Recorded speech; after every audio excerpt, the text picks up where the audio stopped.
I now call upon Master Councilor of Northern California Jurisdiction of DeMolay International, Mr. Brett Graham, for his remarks. Most Worshipful Stewart A. Wright, Grand Lodge Line Officers, Grand Lodge Officers, distinguished guests, and guests here assembled, hello and good morning. Good morning. My name is Brett Graham, and it is my honor to be serving as the Jurisdictional Master Councilor of the Northern California DeMolay Association. At this time, I would also like to introduce those who are here with me this morning. Please rise as your name is called. Dad Terry Peters, Executive Officer of Northern California and Hawaii. Dad David Kilmer, Jurisdictional Advisor. Miss Erin Foster, Jurisdictional Sweetheart. Brother Aaron Pickett, Deputy Master Councilor. Brother Robbie Boyce, Senior Counselor, Brother Lennon Sanchez, Junior Counselor, and Miss Christina Morales, Jurisdictional Princess. Let's give them a round of applause.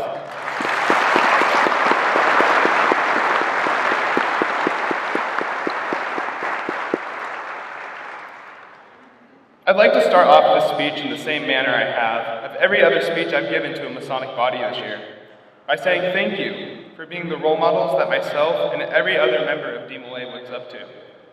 As many of you know, our founder, Dad Frank Sherman Land, was a devout Mason, so it's only natural that we look to you for guidance.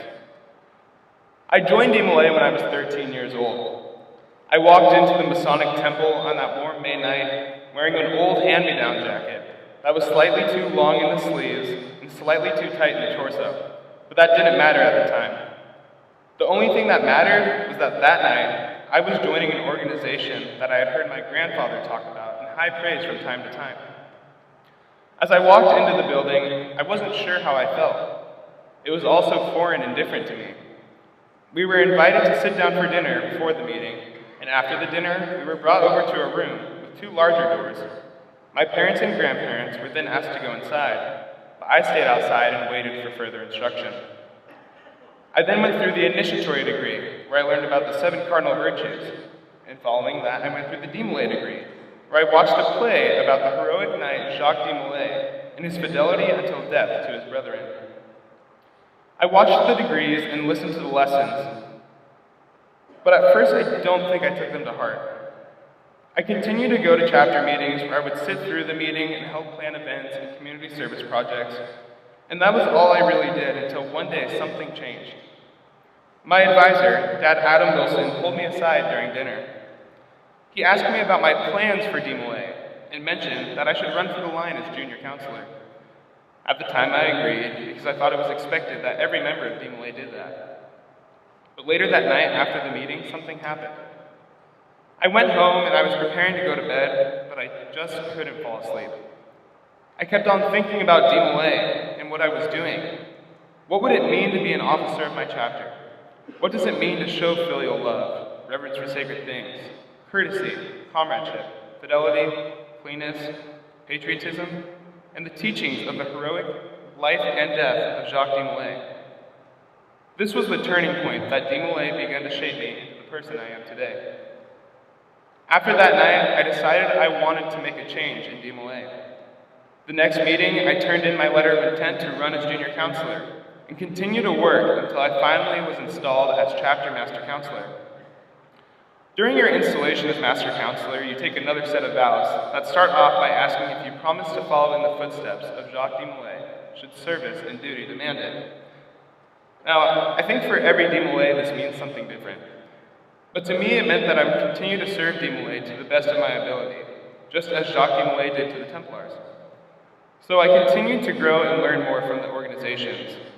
But the greatest lesson I learned out of them all is that in DeMolay, the difference is you. From the chapter member learning his proficiency for the first time to the international master counselor, we all make a difference. We shape our organization based off of our actions. It doesn't matter where you were raised, what your religious beliefs are, or even what kind of suit you're wearing. What matters is that you wear the same DeMolay emblem as your brother standing by your side. As DeMolay continues into its next 100 years, it's up to us to make sure that we are making that difference. And I still often find myself reflecting back on those thoughts I had when I first went in as Master Counselor. It's easy to forget that we truly are the difference in our order, and my hope for this organization is that every young man will have this realization as well. Before concluding, I would like to thank Most Worshipful Right and the Grand Lodge for the unceasing support you continue to give to us. Some of the strongest mentors I have in my life are Masons, and I owe that to DeMolay and our Masonic support. I'd also like to invite you all to our annual convention happening from November 29th to December 1st at the Santa Clara Hyatt Regency. Registration is live and available through our website at norcaldemolay.com. Once again, my hope is that every member of DeMolay will someday realize that the difference is them, so that we can continue to be one of the greatest youth leadership fraternities in the world. Thank you.